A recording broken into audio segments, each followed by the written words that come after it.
कानपुर में लगेगा महाराष्ट्रन तड़का। भाई क्या करें, आपके आ जाने से में वेदिका के संगीत में किस तरह नवारी साड़ी पहनकर हर कोई लगा रहा है ठुमके पिंगा द पोरी पे, आप भी देखिए।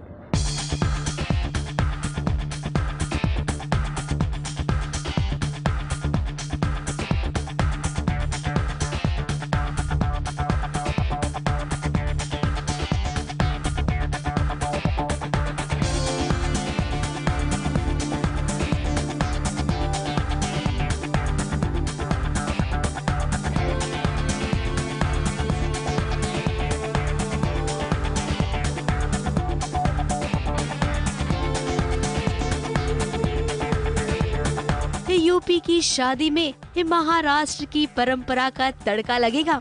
वेदिका नौवारी साड़ी पहनेगी तो वही पंक्ति नाक में नथ सजाकर आज पिंगा करेगी।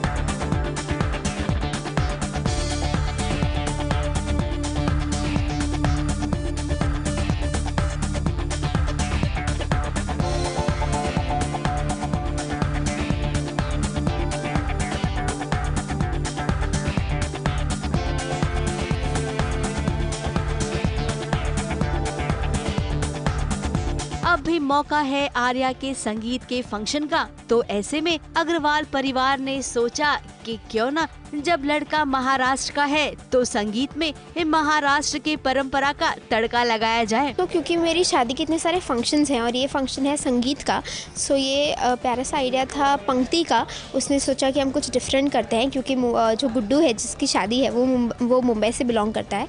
सो उसने सोचा कि हम थोड़ा मुंबई फ्लेवर देने के लिए मराठी थीम रखते हैं। पंक्ति, वेदिका, आर्या, बड़ी माँ, चाची, आज सब मराठी मुलगी बनकर खूब इतरा रहे हैं कि ये टोटली डिफरेंट अटायर है हमारा, जो महाराष्ट्रन लुक है, जो जहाँ पे हमने कानपुर में मुंबई बनाया है हम लोगों ने एक मराठी फ्लेवर। और ये बहुत ही अच्छा थीम है, मराठी थीम, क्योंकि सब ने काष्ठा साड़ी पहनी है और ये जो नथ है जो कि पूरा जो लुक है उसको प्रेजेंट करती है, जो मराठी थीम को प्रेजेंट करती है।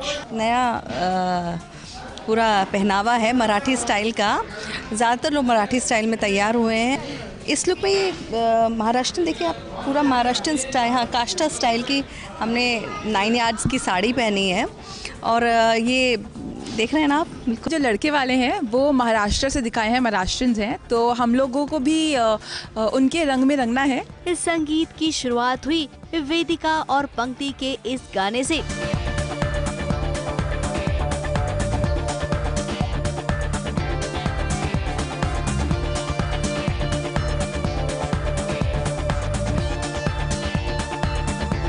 इधर जैसे ही पंक्ति और वेदिका का पिंगा डांस खत्म हुआ, वेदिका गिरते गिरते बच गई, लेकिन हमेशा की तरह साहिल आ ही गया उसे थामने।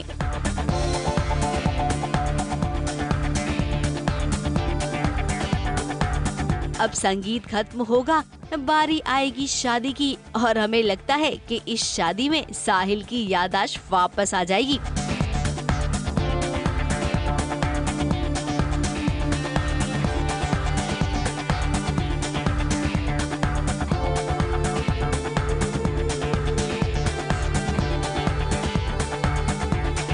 मुंबई से नेहा सावंत के साथ एबीपी न्यूज रिपोर्ट।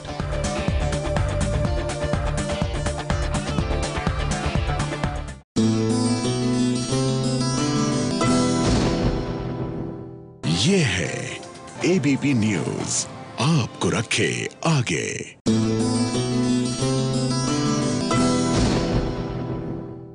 भाभी जी घर पर हैं। भाभी जी घर पर मिलने नहीं वाली, क्योंकि अब तो घर में सिर्फ भैया जी मिलते हैं। वो क्या है ना कि हमारी अंगूरी भाभी जी को ये लगने लगा है कि वो एक्चुअली विभूति नारायण है, और विभूति नारायण को ये लगने लगा है कि वही अंगूरी भाभी है। नहीं नहीं, ये कोई सच्चा प्रेम नहीं है, एक्चुअली इनकी आत्माओं की हो गई है अदला बदली, और नतीजा कुछ ऐसा है।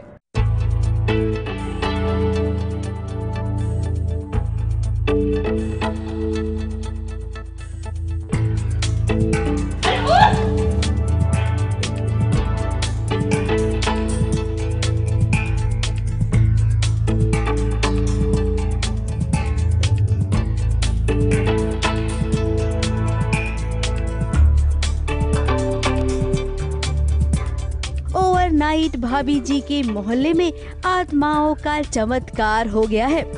पगली भाभी जी के अंदर विभूति नारायण की आत्मा प्रवेश कर गई है।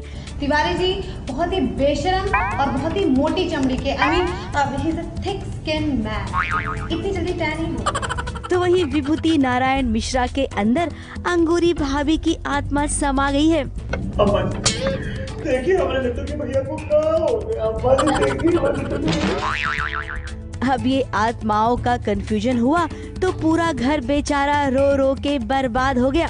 तिवारी जी का तो हाल बुरा है क्योंकि चेहरा है विभूति नारायण का, लेकिन उसके अंदर आत्मा है अंगूरी भाभी की। तो वहीं अंगूरी भी परेशान नहीं बल्कि बहुत खुश नजर आ रही है खुद के अंदर विभूति नारायण की आत्मा देखकर। अपने पजामे में रहिए। क्या नौटंकी है? तो बहुरिया जो है लल्ला का आवाज में बात कर रही है और लल्ला जो है बहुरिया की तरह बात कर रहा है, ये सब क्या है का? ये सब हादसे की जिम्मेदार तुम ही तो हो अम्मा। हम कैसे है भाई? अब इसका पूरा क्रेडिट जाता है लड्डू के भैया की मम्मी को, क्योंकि मम्मी जी ने ही बाबा जी के पास भेजा था अंगूरी भाभी को। फिर क्या, देखिए कमाल क्या से क्या हो गया। It's called soul swapping. Well, I'm feeling very good. It's very soft feeling. Actually हम दोनों जा रहे होते हैं बाबा जी से मिलने और हमारा एक्सीडेंट हो जाता है, तो बाबा जी एक ब्लंडर कर देते हैं कि आत्मा है तो वापस हम दोनों क्या बोल जाते हैं, मर जाते हैं, तो जिंदा तो कर देते हैं लेकिन आत्माएं स्वाप हो जाती हैं। अब भाभी जी घर पर है नहीं बल्कि भैया जी घर पर है। कुछ दिनों तक तो आपको ये भैया जी से ही काम चलाना पड़ेगा। बिल्कुल नहीं, इतनी भद्दी बॉडी के अंदर अंगूरी घुसी है तो ये तिवारी के लिए बड़ा कंफ्यूजिंग स्टेट हो गई है उसकी। तो ऑडियंस को इतना मजा आएगा, sorry I am interrupting Rohit ji, audience को इतना मजा आएगा जब जो सीन्स विभूति और तिवारी के होते हैं, चखना खाते खाते मतलब दोनों जो दारू पीते हैं वो मेरे साथ हो रहे हैं और बेडरूम सीन्स इनके उनके साथ हो रहे हैं। और बेडरूम में जो हो रही है समस्या आप समझ सकते हैं मतलब। इस बार कहानी सच में थोड़ी सी दिलचस्प हो गई है। मुंबई से राज दीक्षित के साथ एबीपी न्यूज रिपोर्ट। भाभी जी आपकी बीवी आपसे नहीं लिपटेंगी तो क्या मुझसे लिपटेंगी? ये तो बहुत सही आइडिया दे दिया, तुम नहीं आ जाओ अंगूरी। अरे तिवारी जी, अरे ये क्या मतलब? बाबूजी जी सुनिए, अरे बाबूजी हाय भैया, लड्डू के भैया।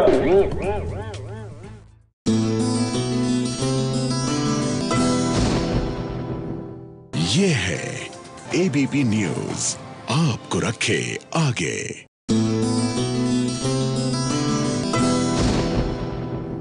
सीरियल इश्क में मरजावा में मरने मारने पर फाइनली कोई तो उतारू हो गया, और कोई नहीं, ये राज ही है, यानी कि दीप, जो आरोही के लिए इश्क में मरने के लिए तैयार है, और एकदम वो भी डर के शाहरुख खान स्टाइल में।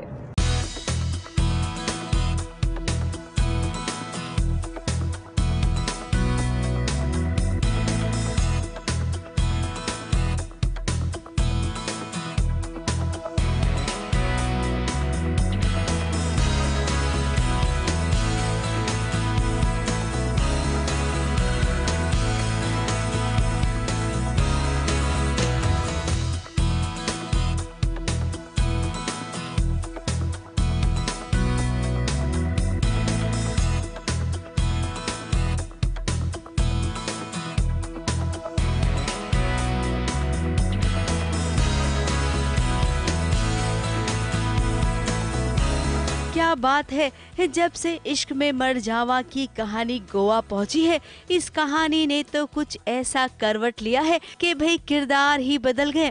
किरदार तो बदले ही, साथ में उनका दिल भी बदल गया। बहुत अनोखा प्यार है एंड वो अपने आप को प्रूव करना चाहता है कि आरोही के सामने कि उसने बहुत गलतियां की हैं और वो किसी भी हद तक जा सकता है अपने प्यार को प्रूव करने के लिए। बहुत ज़रूरी है इस वक्त उसे ये करना, और जो भी उसका प्लान है उसे वो पूरा करना है एंड लग रहा है कि वो सक्सेसफुल हो रहा है।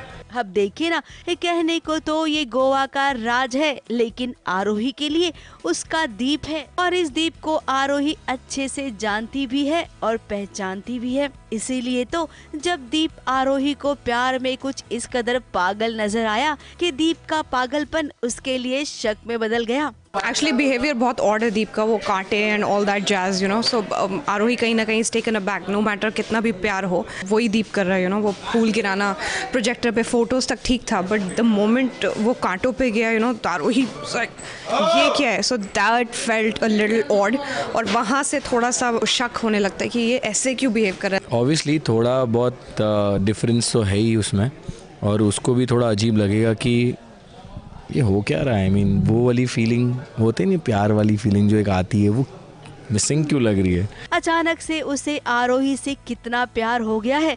आरोही की तस्वीरों को उसने कैद कर रखा है, तो वहीं फूल भी बरसा रहा है, और अगर आरोही ने इनकार किया तो खुद को कांटों पर भी बिछा देगा। ये सब क्या है दीप? तुमने बेड पे कांटे क्यों बिछाए? अपने प्यार की सारी हालत आज मैं बात। वैसे पर्दे के पीछे एक कील पर लेटने वाला सीन थोड़ा नहीं बल्कि बहुत ही डरावना था। जरा आप भी देखिए।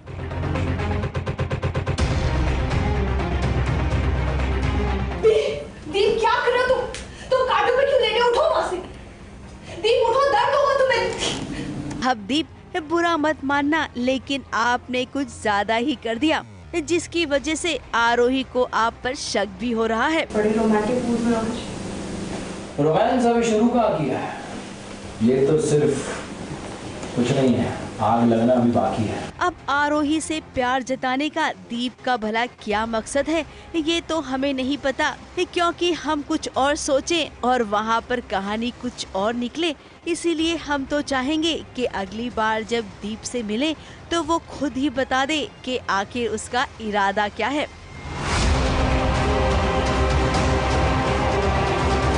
मुंबई से निशी मिश्रा के साथ एबीपी न्यूज रिपोर्ट।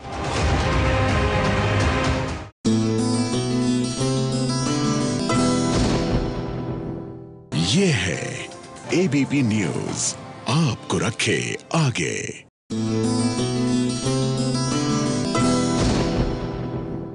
सीरियल इश्क सुभान अल्लाह में भाई कबीर और ज़ारा के बड़े ही बुरे दिन आ गए हैं। वो क्या है कि जब से कबीर के बड़े भाई ने पूरी प्रॉपर्टी अपने नाम कराई है, हाय रे बेचारी ज़ारा, उससे तो नौकरों से भी बदतर बर्ताव हो रहा है। और ये सब करने वाली कोई और नहीं, जीनत है। लीजिए, आज तो ज़ारा से झूमर भी साफ करवा रही हैं।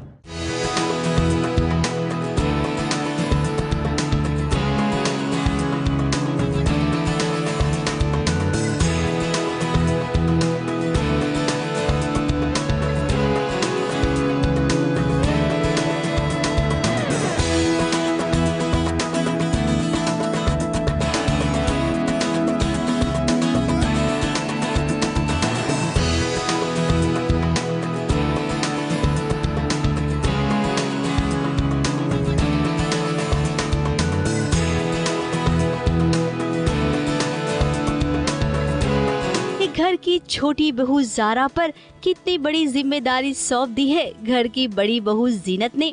अब चूंकि घर की भाग दौड़ बड़े बेटे और बड़े बहू पर आ गई है, तो भाई वो बदला तो लेगी ज़ारा से। और लीजिए, उसकी शुरुआत उसने कर दी है। घर का इतना बड़ा झूमर ज़ारा को अकेले ही साफ करना है। अपनी आंखों के सामने हम अपनी बहू ज़ारा को किसी भी खतरे में नहीं देख सकते, और इतना बड़ा झूमर है, साफ करते वक्त कुछ हो गया तो उसे, तो मजदूरों का काम तो अकेली ज़ारा से करवा रही है। सासू माँ बेचारी आई यहाँ पर ज़ारा की मदद करने, लेकिन जीनत ने उन्हें भी रवाना कर दिया। हम अल्लाह का नाम लेकर झूमर साफ करेंगे, हमें कुछ नहीं होगा।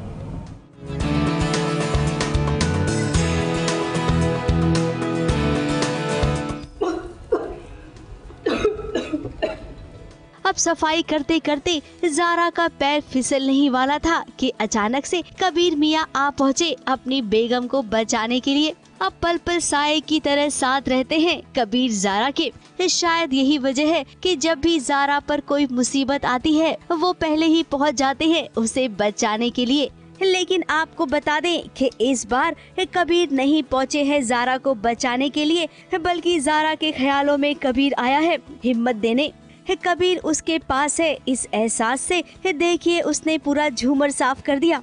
भाई वाह, जो पास है नहीं उसे सोचकर झूमर साफ हो गया, तो सोचिए जब पास होगा तो इस पूरे घर की सफाई ज़ारा तो बाएं हाथ से कर देगी। क्यों ज़ारा?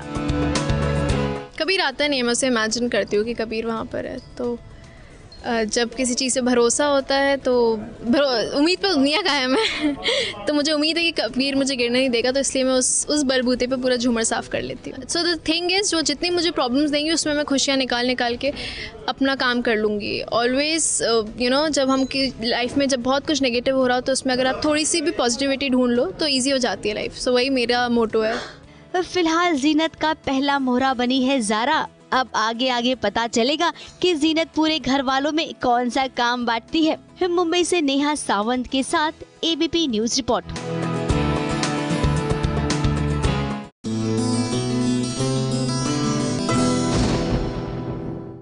ये है एबीपी न्यूज, आपको रखे आगे।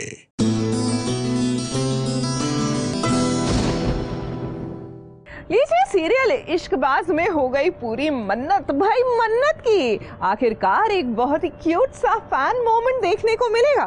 भाई शिवांश सिंह ओबरॉय से मुलाकात हो रही है उनके सबसे बड़े फैन मन्नत कौर खुराना की।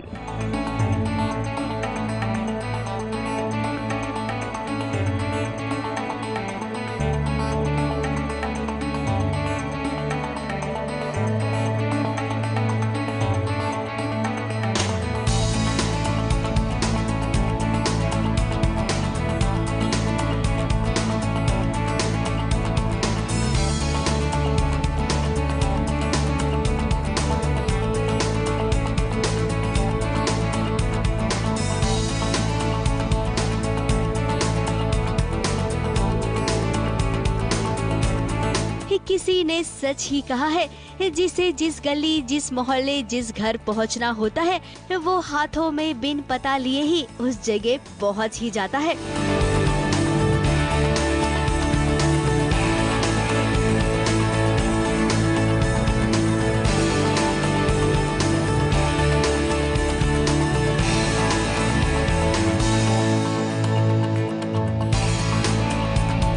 हम ये बात कह रहे हैं मन्नत कौर खुराना को देखकर, जो जाने अनजाने में ही सही लेकिन क्या सही घर में पहुंची है।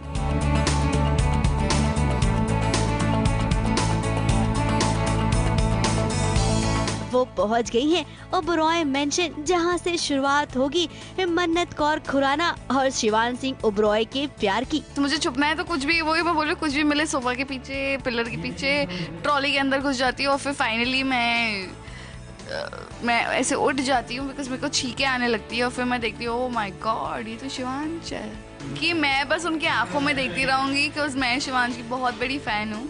तो मैं बस उनको ऐसे देखती रहूँगी और वो चिल्लाते रहेंगे और फिर मैं अपने ट्रांस से निकल जाऊँगी और फिर पता नहीं क्या होगा। अब ये तो हम सब जानते हैं कि शिवांश सिंह ओबरॉय एक सुपरस्टार है, तो उनके फैंस की कमी नहीं है कि खास करके लड़कियाँ उनकी बहुत बड़ी फैन हुआ करती हैं। फिर क्या गलती से मिस्टेक कर जब मन्नत आ गई ओबरॉय मेंशन में तो वो करे तो क्या करे। अब शिवांश की वो बहुत बड़ी फैन है और जैसे ही उसने चुपके से शिवांश को देखा उसने अपनी आंखें बंद कर ली।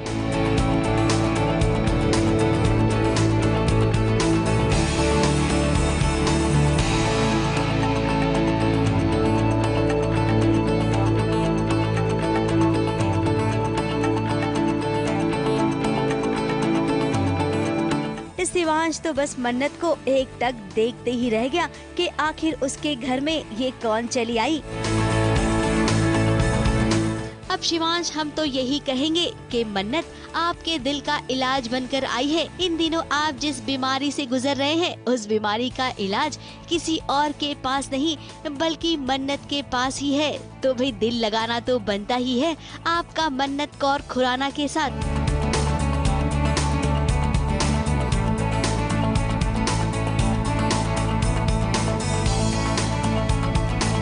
ABP news report.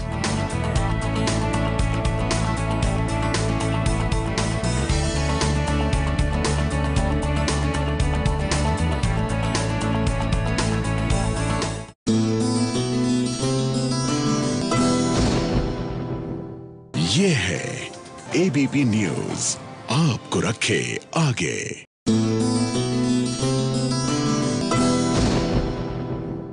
भाई जीजा जी छत पर तो है, लेकिन जीजा जी के पास मत जाइएगा, क्योंकि न जाने कौन सी बीमारी हो गई है पंचम को कि ये रह रह कर लड़कियों जैसी हरकत करने लगे हैं।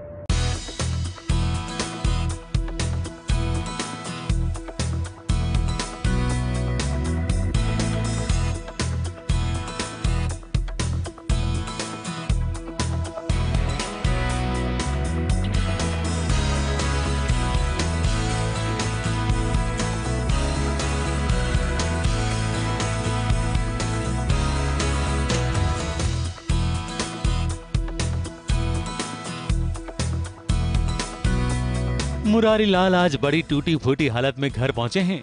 सर पर और पैरों पर पट्टी लगवाकर साले साहब के सहारे जब वो घर पहुंचे तो इलायची, करुणा और जीजा जी और सुन्नी सभी जमा हो गए सेठ जी को देखने। अरे बेटा कुछ ना हुआ, घर आ गया, अब ठीक हूँ एकदम। सेठ जी को ये क्या हुआ ये भी बताएंगे। पहले जरा जीजा जी का हुलिया और अंदाज देखिए, जो हमें बड़ा ही अटपटा लग रहा है। मूंछें भी आ गई हैं, लेकिन हरकतें किसी लड़की की तरह कर रहे हैं, और तो और आवाज भी वैसे ही निकाल रहे हैं। राम, ये कैसी बातें कर रहे हैं आप? ऐसी बातें मत करिए, हम आपके लिए अपनी जान दे सकते हैं, बता रहे हैं हम आपको। जीजा जी की ये हालत एक इंजेक्शन ने कर दी है, जिसके बाद वो जीजा जी कम और जीजी की तरह बर्ताव ज्यादा कर रहे हैं। जी गजब ये हो गया कि एक इंजेक्शन लग गया, जिसके कारण पंचम के अंदर फेमिनिन क्वालिटीज़ बढ़ती जा रही हैं, धीरे धीरे थोड़ा करके बढ़ते जा रही है। इंजेक्शन का इफेक्ट लगता जा रहा है। वो कुछ ऐसे नहीं है, वो ऐसे कि हाँ कह रही हूँ ना मैं, सेठ जी पंचम। ओफो, ये तो बड़ा बुरा हुआ जीजा जी के साथ। कहाँ वो इलायची के साथ इश्क फरमा रहे थे, और उसके बीच ये नई मुसीबत। अब जरा सेठ जी पर आई मुसीबत के बारे में भी सुन लीजिए। और ये मुसीबत आई है छोटे की वजह से, इसीलिए तो सेठ जी के गले पड़कर छोटे रो रहा है। सेठ जी,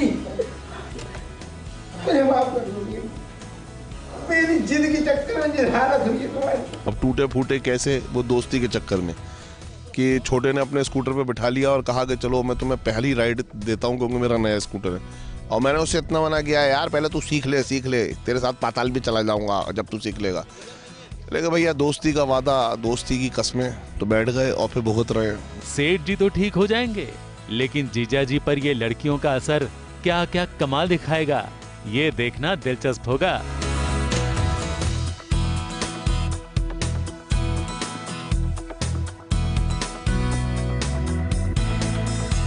मुंबई से राज दीक्षित की रिपोर्ट।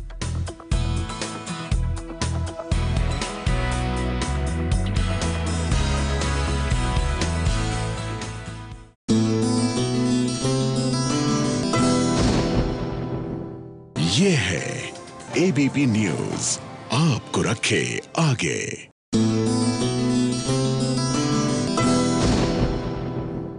देखिए, दिल की बातें जुबान पर आ जाए ना तो अच्छा रहता है। दिल के बीच की दूरियां जो है वो नजदीकियों में तब्दील हो जाती है, और कुछ ऐसी ही नजदीकियां आ जाए सुयश और फाल्गुनी के बीच तो कैसा रहे। अब भैया सीरियल में तो ये इतने दूर दूर है कि अब लगता है कि इनका बेटा ही इनको करीब ला पाएगा।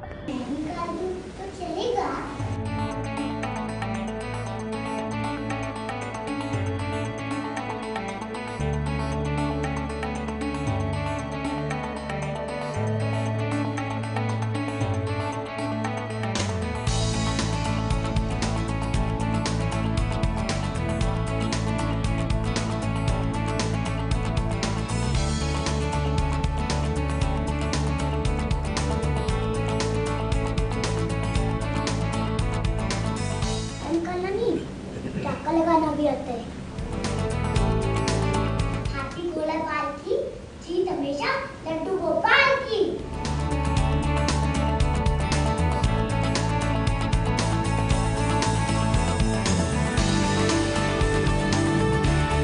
सुयश के हाथ में लग गई है फांस, और उसे बड़े प्यार से निकालने की कोशिश कर रहा है छोटा सा बेटा लड्डू, जिसकी बातें सुनकर सुयश और फाल्गुनी दोनों हैरान हो जाते हैं। आज तो ऐसी बात मतलब होती है कि वो इनके कुछ लग जाता है, फांस वो फांस जाती है तो उंगली में चुभ जाती है, तो और ये वो मुझसे सुई तो से निकलवाते निकालता नहीं है, पर उसको बहुत अच्छे से आता है। तो मैं उससे पूछती हूँ कि कहाँ से सीखा था, वो बोलता है किसी ने सिखाया नहीं, मुझे तो वैसे ही आता है, पहले से ही आता है। तो माँ से सीख के आया है वो। अब बेटा है माँ का तो माँ जैसा ही होगा ना। भले ही फाल्गुनी को वो आंटी बोलता है, लेकिन रिश्ता तो माँ बेटे का ही है। वैसे अब सुयश को ये भी पता चल गया है कि फाल्गुनी ने इतने सालों से उत्तरा देवी को अपने पास रखा है और इसी बात को लेकर वो बेहद नाराज है। मुझे इन पे इतना ज़्यादा गुस्सा आ चुका है इस वक्त कि इन्होंने इतने सालों से ये सच छुपा के रखा था कि मैं चुड़ैल हूँ।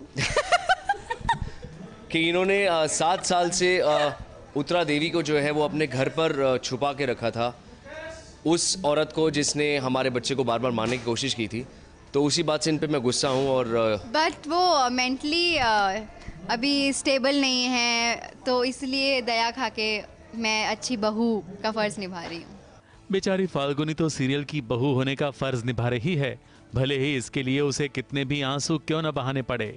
मगर अब देखना तो ये है कि ये छोटा सा लड्डू अपने मम्मी पापा के रिश्ते में चुभी फांस को निकाल कर उन्हें मिला पाएगा या नहीं। मुंबई से निशी मिश्रा के साथ एबीपी न्यूज रिपोर्ट।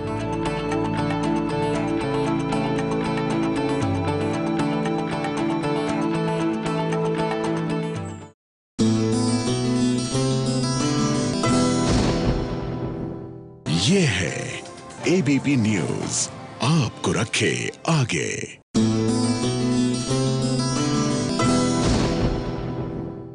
वैसे जो भी कहिए, साल 2018 में ये जो शादी वाला सीजन था ना, टोटली धमाल था। लेकिन अगर आप मिस कर रहे हैं शादी के सीजन को, तो चलिए एक शादी अटेंड कर आते हैं। भाई जयपुर में हुई शीना और रोहित की शादी, और इनके खूबसूरत से इस रिश्ते का नजारा आइए आपको यहाँ दिखाते हैं।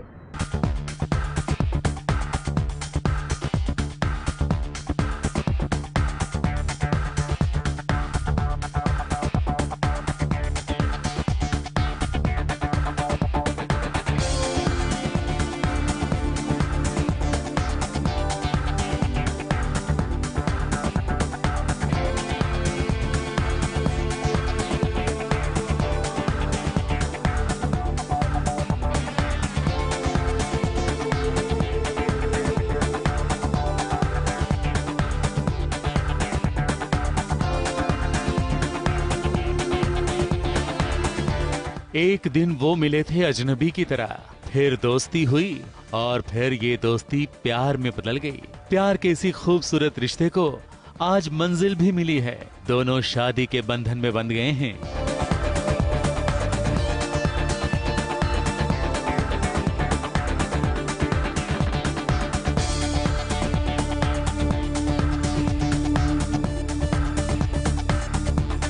सफेद शेरवानी, लाल रंग की पगड़ी में हाथी पर सवार होकर टीवी के अलेक्जेंडर यानी के रोहित अपनी दुल्हनिया को लेने बारात लेकर पहुंच गए हैं।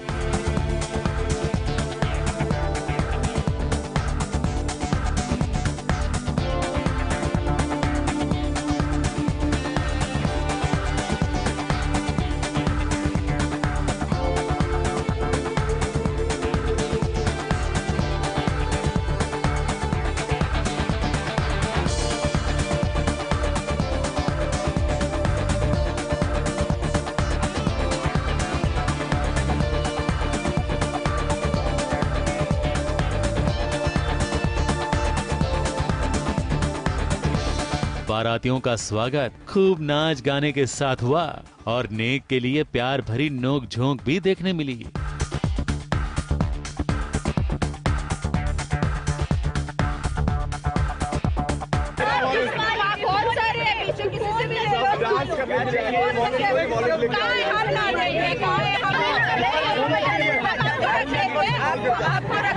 ऐसा थोड़ी होता है यार।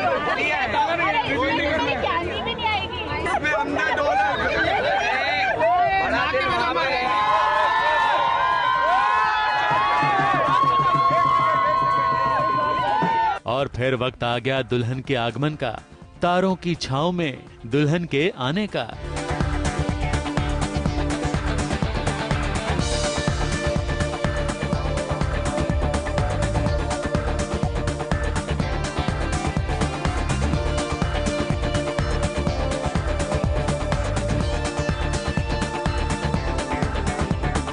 सुर्ख लाल और सुनहरे रंग के कॉम्बिनेशन में बेहद खूबसूरत लग रही है ये दुल्हन, और इसमें भी 4 चांद लगा रहे हैं उसके गहने।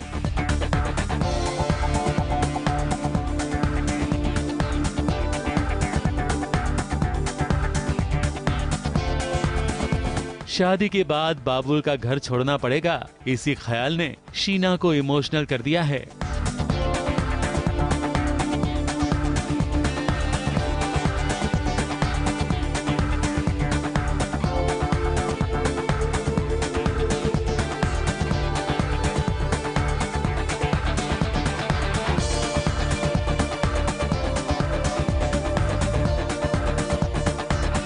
बस अपनी फैमिली को छोड़ के जा रही हूँ, सो थोड़ा बुरा लग रहा है। ऐसी आपने देखी है लड़की जो रोने के बाद भी इतनी प्रिटी लगती है, अदरवाइज लोगों के काजल बिखर जाते हैं। Just look at her makeup, देखो कोई काजल नहीं, इस वाटरप्रूफ मेकअप इतनी अच्छी लग रही है। और यार ये मेरे लिए बहुत ही बड़ा दिन है। ये ऐसा ख्वाब है जो पूरा फाइनली हो गया है, जो मैंने 6 साल पहले देखा था।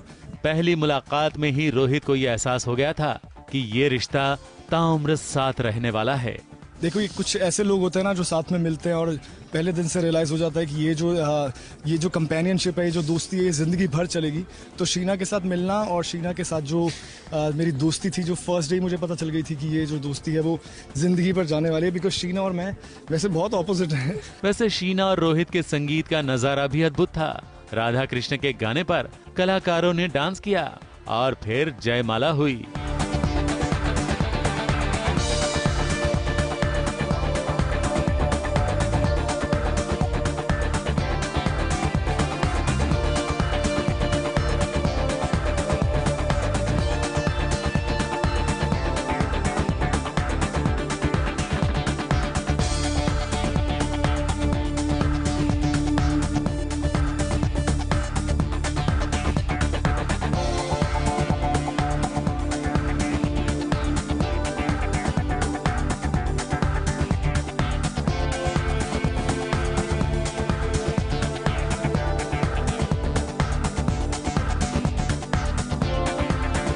शादी के मौके पर यार दोस्त धूम न मचाए, ये तो हो ही नहीं सकता। रोहित और शीना के कई टीवी कलाकार दोस्त भी शामिल थे जो इनकी शादी के लिए जयपुर पहुंचे हुए थे। तो हमारे भाई हाथी पे चढ़ गए, घोड़ी पे चढ़ गए, मतलब उनको क्या बोलूं मैं। उन दोनों को बहुत सारी शुभकामनाएं दूंगा, खुश रहें दोनों, हंसते खेलते जिंदगी काट लें, सिंपल सा है। जब दोस्त की शादी होती है, यार की शादी होती है, तो यारों को तो खुशी होती ही होती है। भाई शीना अगर बोले कि दिन है तो रात में भी अगर वो दिन बोल रही है ना तो कहना कि हाँ शीना दिन है। इस दिन का बहुत दिन से इंतजार कर रहे थे और आज वो शुभ दिन आया है और मैं इतनी खुश हूँ और पूरी फैमिली बहुत खुश है इसको देखकर। मतलब भाई शादी का लड्डू जो खाए वो भी पछता है, जो ना खाए वो भी पछता है। भाई ये तुम पता है क्यों बोल रहे हो, हम तुम्हें समझ पा रहे हैं। अब तुम पहले बताओ पछता है कि तुम अपना नहीं तुम अपना बताओ, भाभी बताएंगी। भाई मतलब मेरे हिसाब से तो मेरे को बड़ा मजा आ रहा है ये शादी का लड्डू खा के। तो हम तो हमारे तो सर स्वीट टूथ है तो हम तो क्या इतने लड्डू खा सकते हैं और खा के हमको बहुत मजा आता है। भाई ये शादी के लड्डू की बात है, गर्लफ्रेंडों के लड्डू की बात नहीं हो रही है। And I wish him a very happy wedding. तो दोस्तों के साथ साथ रोहित और शीना को सास बहू और साजिश की ओर से भी शादी की बहुत बहुत शुभकामनाएं।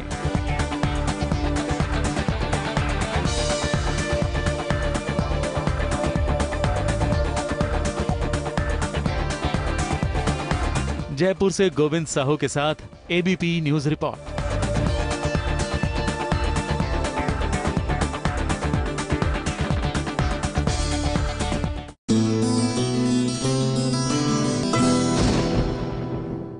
ये है एबीपी न्यूज, आपको रखे आगे।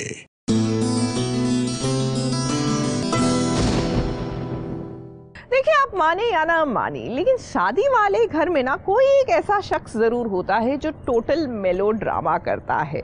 जी हाँ, फिर चाहे वजह कुछ भी हो, लेकिन ड्रामा क्वीन या फिर ड्रामा किंग एक ना एक तो होता है। और ये उन दिनों की बात है में नैना के घर में भी है ड्रामा किंग, और ये कोई और नहीं उनके खुद के पिताजी हैं।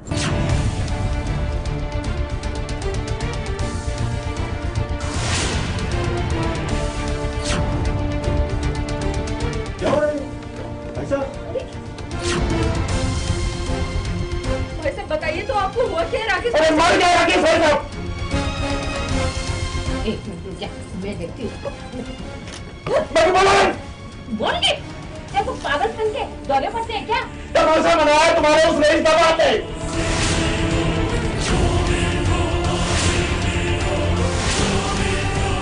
स्वर्गीय राकेश अग्रवाल। ये तरीका अपनाया उसने। शादी ब्याह वाले घर में कितना बड़ा तमाशा खड़ा हो गया। जीते जी नैना के बाबा खुद की अर्थी पर लेट गए हैं और वो अब इसी के साथ कहलाएंगे स्वर्गीय राकेश अग्रवाल। बेटी की शादी है और अब इतने शुभ दिन में मौत मना रहे। तमाशा बनाया तुम्हारे उस रईस बाबा ने जो तुझे भगवान बना दिया और मुझे भेज दिया भगवान के पास। जी हाँ, ये पूरा तमाशा हुआ नैना की ब्याहत वाली रस्म पर। एक और घर में बुआ जी शादी की रस्में कर रही थी तो वहीं दूसरी ओर अचानक से नैना के बाबा आ गए और करने लगे उल्टी सीधी हरकत। अब चलिए आपको बताते हैं कि ऐसा क्यों हो रहा है। शादी की काट पर नैना के बाबा को स्वर्गीय घोषित कर दिया गया। जब उन्होंने खुद को स्वर्गीय पाया तो अपने छोटे भाई की क्लास ही ले ली।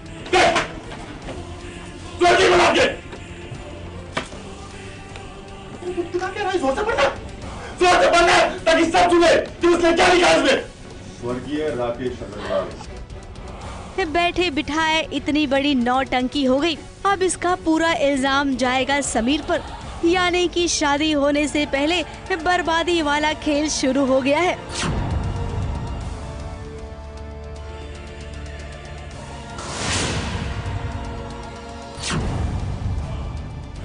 क्या हो रहा है ऐसा? वैसे बताइए तो आपको हुआ क्या राकेश? अरे मर गया राकेश भाई साहब। ABP news report.